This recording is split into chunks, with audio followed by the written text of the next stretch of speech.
कुछ तज्जिया कारों के मुताबिक पाकिस्तान की जमहूरी, सियासी और आईनी तारीख में एक अहम और सुनहरा बाब सेनेट इलेक्शन 2021 के नाम से शामिल हो गया है कि तमाम तर खदशात, खतरात और इम्कानात के बावजूद धोंस और धांधली के खिलाफ खड़ी सियासी जमातों के उम्मीदवार यूसुफ रजा गिलानी की सेनेट इंतखाबात में फतह हो गई। यूसुफ रजा गिलानी की जीत का रोशन पहलू यह है कि इनकी जीत से यह तासुर बज़ाहिर उभरा है कि मुल्क में गैर जमहूरी कुव्वतें बामरे मजबूरी ही सही इंतखाबात में दखल अंदाजी की रविश से परहेज बरत रही हैं। हत्ता के खुद पीडीएम की क़यादत एक रात कबल इस हवाले से तशकीक का शिकार थी। मरियम नवाज भी शकूक व शुबहात का इजहार करती रहीं।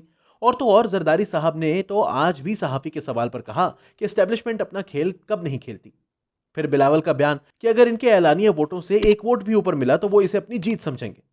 यह सब इस अमर की तरफ इशारा था कि पीडीएम क़यादत को इस हवाले से शक था कि इन्हें एक सियासी मैदान मिलेगा जिसमें किसी किस्म की दारा जाती रुकावटें ना होंगी।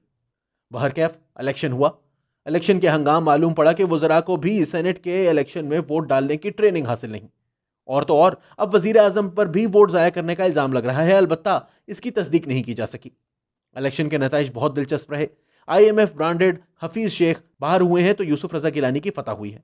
हत्ता के मजमूई तौर पर सेनेट में ओपोजिशन के नंबर्स हुकूमत से ज्यादा है। अगर देखा जाए तो 17 के करीब तहरीक इंसाफ के वोट पीडीएम के झुरलू की नजर हुए, जबकि 5 वोट हुकूमत भी ओपोजिशन से ले उड़ी। मजमूई तौर पर ओपोजिशन भारी नजर आ रही है। मगर क्या वाकई ये जमहूरियत की फतह है? इलेक्शन से एक रात कबल की अली हैदर गिलानी की वीडियो ने कम से कम एक बात तो वाज़ेह कर दी है कि यहां सब कुछ शफाफ नहीं।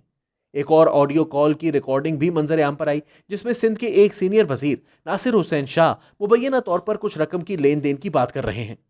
इनका कहना है कि यह आवाज इनकी नहीं, मान लीजिए नहीं थी। अली हैदर गिलानी की वीडियो भी ना आती तो यह बात भी किससे छुपी है कि सेनेट के इलेक्शन में बेदरेग पैसा बहाया जाता है, और इस इलेक्शन में भी ऐसा मुमकिन है।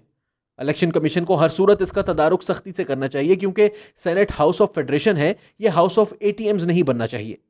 मसलन अब इस अमर की तरफ कौन तवज्जो दे कि जिस किस्म की तकरीबें पैसा बहाई हुकूमती फंड्स की सूरत में वकू पजीर होती है वो किस खाते में जाएगी, क्योंकि देखा गया कि किस तरह खान साहब ने इलेक्शन से कबल हुकूमती अरकान असम्बली में करोड़ों के फंड्स बांटे, लेकिन किसी ने इस पर कोई एक्शन नहीं लिया, बल्कि एक जज ने लिया तो इस बेचारे के अपने खिलाफ ही फैसला आ गया।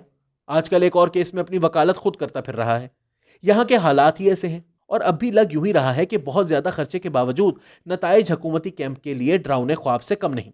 यही वजह है कि पीडीएम की इस जीत ने ऐसा जलजला पैदा किया है जिसकी वजह से हुकूमती ऐवानों में सियासी थरथराहट वाज़ेह नजर आ रही है, और वजीर आजम का अचानक कुर्सी से उठकर एतमाद का वोट लेने का ऐलान भी इस बात का गमास है। यह सिलसिला कड़ी दर कड़ी चल पड़ेगा। समझौता दर समझौता यह हुकूमत, जो कि ताकतवर तरीन दिनों में कुछ ना कर सकी, अब मजीद गैर फाल और इसके लाने वालों के लिए मजीद बोझ बनकर रह जाएगी, जिससे छुटकारा पाने में ही सिस्टम आफियत पाएगा।